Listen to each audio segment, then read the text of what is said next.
हाँ भाई, सभी को नमस्कार। मिश्रा सर की क्लास में मिश्रा सर के द्वारा आज आपका शत शत अभिनंदन, स्वागत। इसलिए आज हमारी ये क्लास बहुत दिनों बाद हो रही है। कतिपय कारणों से मैं बाहर, और रस के बाद बहुत मांग उठी छंद पे बात की जाए। साथियों, मैं एक निवेदन करूंगा, छंद को प्रारंभ में जरा सी गंभीरता से ले लीजिए, बढ़िया भवन तैयार हो जाएगा। आज देर लग सकती है। आज की इस क्लास में यदि आपने बड़ी गंभीरता के साथ सब कुछ सुना, मेरा पूरा प्रयास होगा बड़ी सहजता से हम केवल उन बिंदुओं को लें जो आपकी परीक्षा, आपके जीवन काल में, आपकी रचना धर्मिता में, यदि आप कवि हैं तो उपयोगी हैं। यूं तो पिंगल शास्त्र बड़ा विशाल है, वैदिक काल से इसका प्रारंभ हुआ। छंद की बात करनी है आज। साथियों, छंद की बात करें उससे पहले बात करेंगे काव्य की। काव्य इस धरती पर कविता को जन्म दिया, वाल्मीकि ने दिया। अचानक वियोग की अवस्था में दिया। रामायण का वो पहला श्लोक, जब क्रोच और क्रोची की वेदना से उनका मन विवल हो गया, विवश हो गया, तब एक पहला धरती का छंद निकला था। संस्कृत का ही सही, इस धरती पर कविता को जन्म ही दिया था वाल्मीकि जी ने, जिन्होंने रामायण की रचना की थी। और मैं बड़ा गर्व के साथ कहता हूं, वाल्मीकि जी का आश्रम, वाल्मीकि जी कानपुर के निकट, कानपुर जिले में ही ब्रह्मावर्त बिठूर में उनका आश्रम है। आज भी मैं कानपुर का हूं, मुझे बड़ा गर्व होता है इस धरती पर कविता को जन्म दिया कानपुर ने, इस श्रृंखला को आगे बढ़ाया। आइए, काव्य क्या है हमने पहले पढ़ा है। वाक्यम रसात्मकम काव्यम, रसात्मक, रस प्रदान करने वाला, आनंद प्रदान करने वाला, रसौ वैसा। और इस रस को हमारे शास्त्रों ने जोड़ दिया परब्रह्म से, रसौ वैसा। तो जो रस को आनंद प्रदान करे, परमानंद प्राप्त करे, परमात्मा की प्राप्ति हो, एकांत हो, हमारा मन तल्लीन हो जाए, वो काव्य है, वो रस है। उसी रस से काव्य में आनंद लाने के लिए, काव्य में श्रेष्ठता लाने के लिए, काव्य में महत्वाकांक्षा बढ़ाने के लिए छंदों का प्रयोग होता है। छंद शास्त्र वैदिक काल से हैं, ध्यान रखिएगा। पिंगल शास्त्र पूरा कहा गया, इसको नाम ही दे दिया गया पिंगल शास्त्र। तमाम शास्त्र हैं, उतने बड़े शास्त्र को अगर आप चाहें 2 दिन में, 4 दिन में संभव नहीं। आइए साथियों, बात करते हैं पिंगल शास्त्र की। अब पिंगल शास्त्र में जब हम बात करते हैं, किसी भी कविता की रचना करने के लिए, हम प्राचीन काल की बात कर रहे हैं, किसी भी कविता की रचना करने के लिए रस, छंद और अलंकार, ये 3 चीजें आवश्यक होती हैं। रस, छंद और अलंकार। रस मैंने आपको पढ़ा दिए हैं एकादश, अलंकार मैंने आपको बता दिए हैं। आज हम छंद की बात करते हैं। साथियों, एक और बात, विगत दिनों बहुत कवियों ने जब फेसबुक पर, यूट्यूब पर या अन्यत्र अपनी तमाम रचनाएं लिखना शुरू की प्राचीन परंपरा के अनुसार, तब मैंने अपने कमेंट करते समय कई लोगों को यह कह दिया कि आपका ये छंद सुधार चाहता है, आवश्यकता है इसमें मात्राओं की या वर्णों की कमी है। आज हम प्राचीन छंदों को भूल रहे हैं। वास्तव में काव्य में जहां रस और छंद की आवश्यकता है, वहां कविता को साक्षात परब्रह्म माना गया है। और कविता में एक और बात, कविता में गुण भी होते हैं, कविता में दोष भी होते हैं। काव्य के गुण मैं पढ़ा चुका हूं आपको, ओज, प्रसाद और माधुर्य। काव्य में दोष भी होते हैं। हम समझते हैं हमने कविता के साथ खिलवाड़ कर दिया, लेकिन जब हमारी कविता के साथ खिलवाड़ हो जाता है तब उसका दोष व्यक्तिगत हमारे ऊपर आ जाता है। हमारे शारीरिक, मानसिक, आर्थिक, सामाजिक व्यवधान उत्पन्न होने लगते हैं, क्यों? कविता को परब्रह्म की संज्ञा दी गई है, काव्य को परब्रह्म की प्राप्ति बताया गया है। तो इस बात का हमेशा ध्यान रखिएगा। आप कहेंगे दोष कैसे होते हैं? जब हमने गुण बताए साथियों, कविता में दोष हैं। अगर कविता में एक पद अधिक हो जाए, एक शब्द अधिक हो जाए, तो कविता पढ़ने में अटक जाएगी। अधिक पदत्व दोष कहलाता है। एक शब्द कम हो जाए, न्यून पदत्व दोष होता है। कविता में बीच में कहीं अश्लील शब्द का प्रयोग हो जाए, अश्लीलत्व दोष होता है। ये कविता के दोष हैं। ग्राम्यत्व दोष होता है, बीच में ग्रामीण शब्दों का प्रयोग होने पर। पुनरुक्त दोष होता है, कविता में कौन चीज दो बार नहीं आनी चाहिए। तो ये सारे दोष भी कविता में हैं। साथियों, एक बार मुझे अच्छी तरीके से याद है, स्नेही जी के पास एक कोई उनका शिष्य आया और उसने उनसे कहा, 1 महीना हो गया है, मेरे सर का दर्द नहीं जा रहा है, और जब मैं सपना देखता हूं तो रात में ऐसा प्रतीत होता है मानो कोई हमारे सर के ऊपर चप्पल लेकर प्रहार कर रहा है, मार रहा है। स्नेही जी ने उससे कहा, तुम्हारी फिलहाल 1-1.5 महीने पुरानी कोई कविता है, दिखाओ जरा। उस कविता में पता है क्या था? उस कविता में एक पंक्ति थी, उसने अपने स्वभाव का वर्णन किया था। कानपुर के वो सज्जन थे, स्नेही जी के शिष्य थे, मैं यहां नाम नहीं लूंगा। साथियों, पता है उस समय क्या हुआ? अब वो बुजुर्ग हैं, उनकी कविता की एक पंक्ति में था, सपने हूं, ध्यान दीजिएगा, सपने हूं कोप नहीं। ये उनकी कविता थी, अपने स्वभाव का वर्णन किया है, सपने हूं। अरे स्वप्न में भी मुझे कोप माने गुस्सा नहीं आता। स्नेही जी ने कविता देखते ही कहा, बोले बंधुअर, कविता दोष लग गया, काव्य दोष लग गया, इसी कारण सर में दर्द हो रहा है। उन्होंने कहा क्यों? उन्होंने कहा देखिए जरा कविता को, सपने हूं को पनही, अवधी भाषा थी, सपने हूं। अरे स्वप्न में आप मांग क्या रहे हैं? पनही। पनही कहते हैं जूता या चप्पल को। तो साथियों, स्नेही जी ने कविता को ठीक कराया। यद्यपि कविता ठीक नहीं हो रही थी, स्नेही जी ने यहां पर क्रोध करा दिया और कह दिया इसे क्रोध कर दो। सपने हूं क्रोध नहीं, बोले धन ही। वहां पर देखिए बढ़िया, कहले सपने हूं को अगर कुछ मिले भी तो धन मिले, पैसा मिले, लक्ष्मी की प्राप्ति हो। तो कहने का आशय ये, कविताएं जब दूषित हो जाती हैं तो निश्चित रूप से उसका परिणाम होता है। जयशंकर प्रसाद जी जैसा व्यक्ति जिसने कामायनी की रचना की और बाद में किस बीमारी से मरे, हर व्यक्ति जानता है उनकी मृत्यु को, कितनी पीड़ा हुई। किसी ने बताया था, आचार्य विश्वनाथ प्रसाद मिश्र ने वाराणसी में उस समय, कि आपकी कामायनी का शुरुआत ही जो अक्षर हुआ हा, वही गलत है। महाकाव्य की शुरुआत हा वर्ण से नहीं होनी चाहिए थी। आपने पढ़ी हुई कामायनी, हिमगिरी के उत्तंग शिखर पर बैठ शिला की शीतल छां, एक पुरुष भीगे नयनों से देख रहा था प्रलय प्रवाह।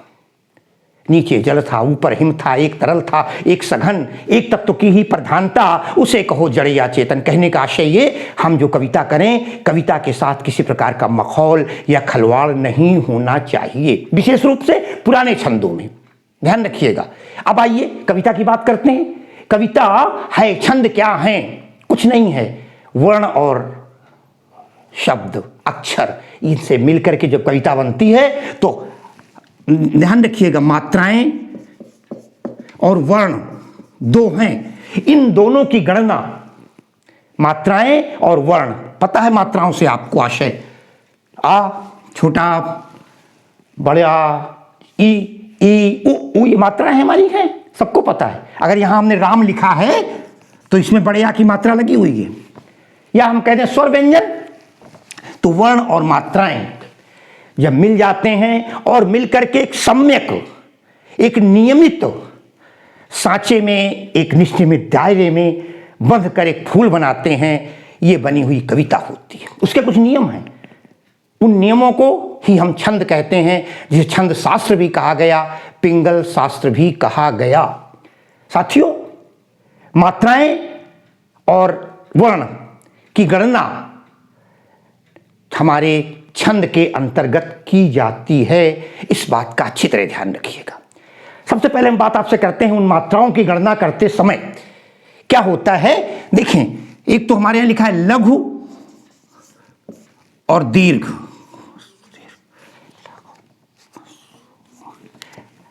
और कर देते हैं, दूसरी तरीके से ले लेते हैं, गुरु और लघु। लघु माने छोटा होता है, गुरु माने बड़ा होता है। हम पहले लघु ले लेते हैं, लघु और दीर्घ। ध्यान रखिएगा अभी, आज केवल भूमिका है लघु और दीर्घ। लघु माने छोटा, अ,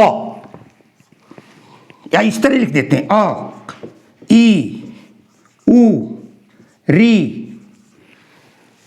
ये छोटे आ की मात्रा है। कहने का मतलब ये कि अगर कमल लिखा हुआ है आपके सामने तो कमल में का एक है, मा एक है, ला एक है।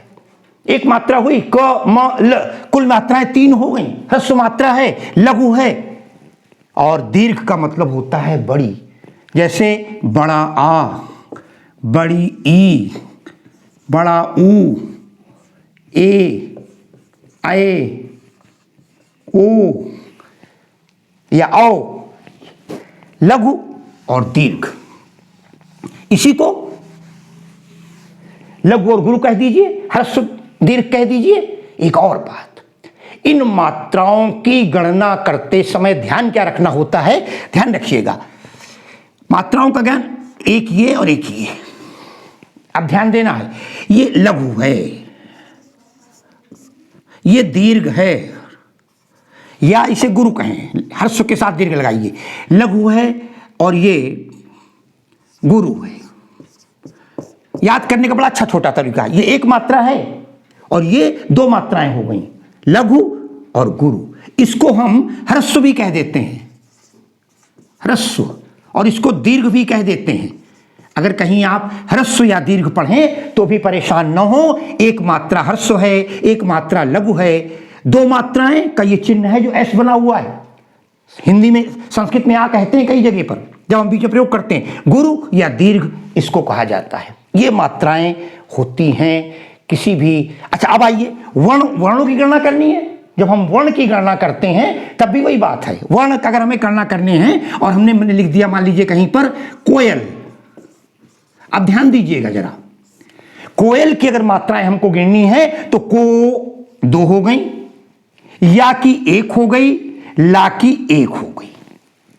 ये कोयल में कुल मात्राएं कितनी हुई, 4। लेकिन जब हम कोयल में वर्ण की गणना करेंगे, अक्षरों की गणना करेंगे, तो कोयल, वहां स्वर हट जाएंगे, वहां पर केवल 3 वर्ण होंगे। और इन 3 वर्णों में, इसके वर्णों की संख्या तो 3 है कोयल में, लेकिन मात्राओं की संख्या 4 है।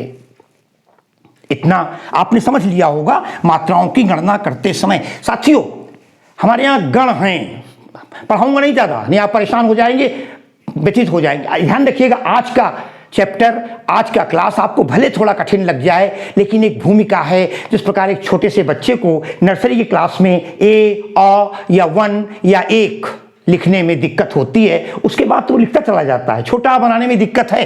एक गण है हमारे यहाँ, गण की संख्या 8 है।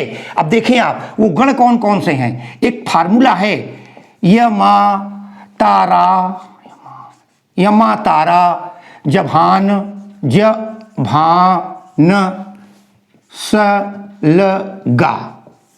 ये एक फार्मूला है, बहुत अधिक नहीं जाना है। इस फार्मूले को ये मान लीजिए, जितने अक्षर हैं इसको यगण,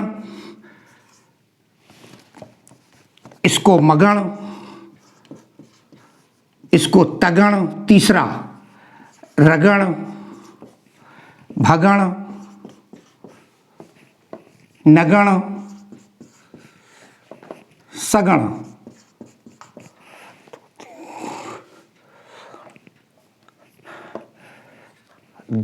जा रह गया शायद बीच में, रा के बाद जा, जगण, यहां पर जगण।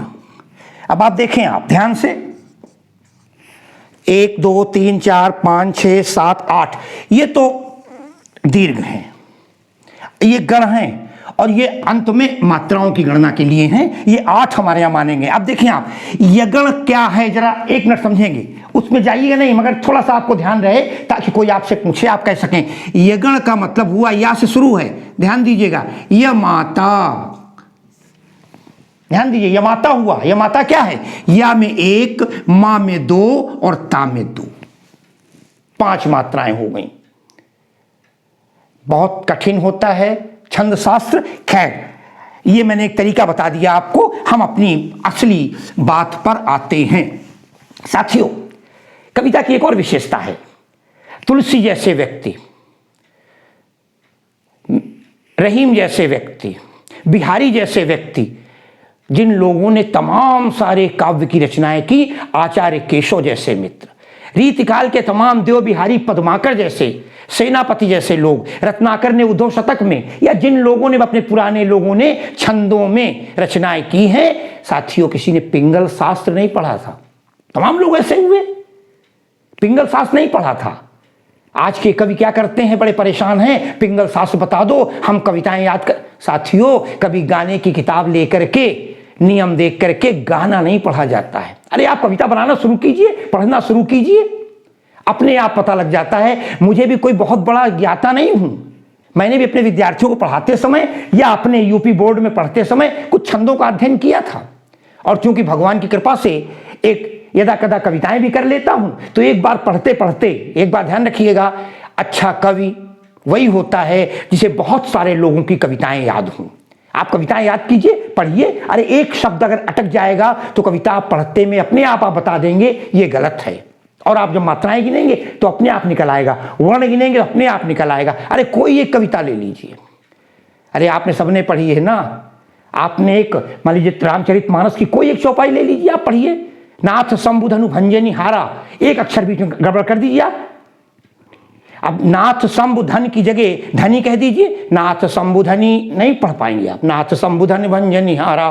कोई भी चौपाई अगर एक शब्द अधिक हो गया तो पढ़ने में दिक्कत, एक शब्द कम हो गया तो पढ़ने में दिक्कत, अपने आप पता चल जाएगा। अन्यथा तुलसी ने लाखों की संख्या में चौपाइयां लिख डाली, क्या मात्राएं नहीं होंगी, अपने आप पता लगता है।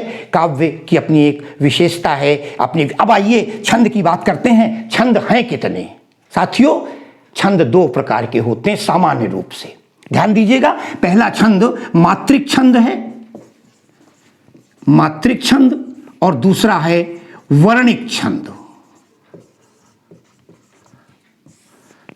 अब हम अपनी असली बात पे आ रहे हैं। मात्रिक छंद, वर्णिक छंद। अब देखें, नाम से ही परिभाषा बड़ी आसान, मात्रिक शब्द लिखा हुआ है।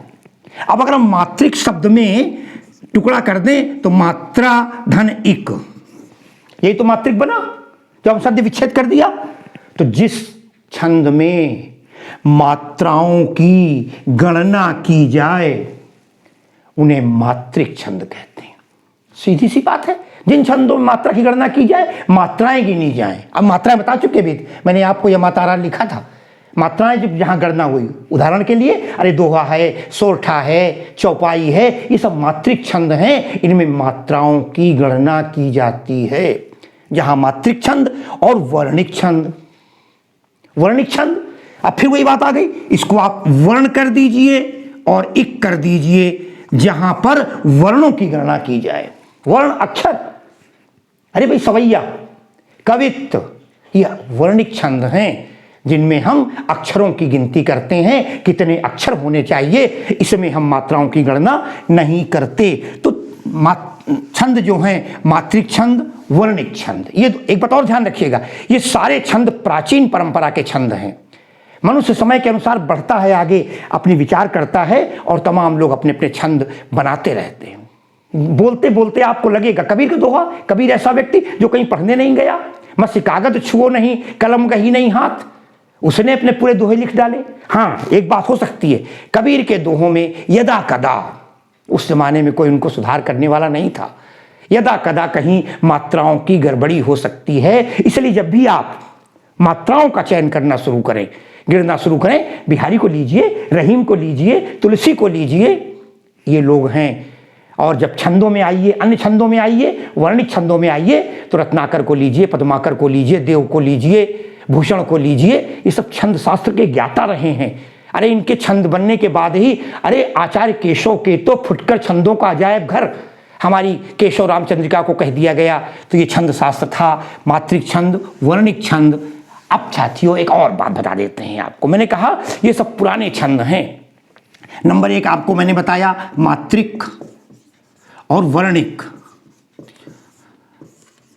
समय बदला, लोगों ने मात्राओं को, वर्णों को छोड़ना शुरू कर दिया और उसके बाद एक छंद बना मुक्तक छंद।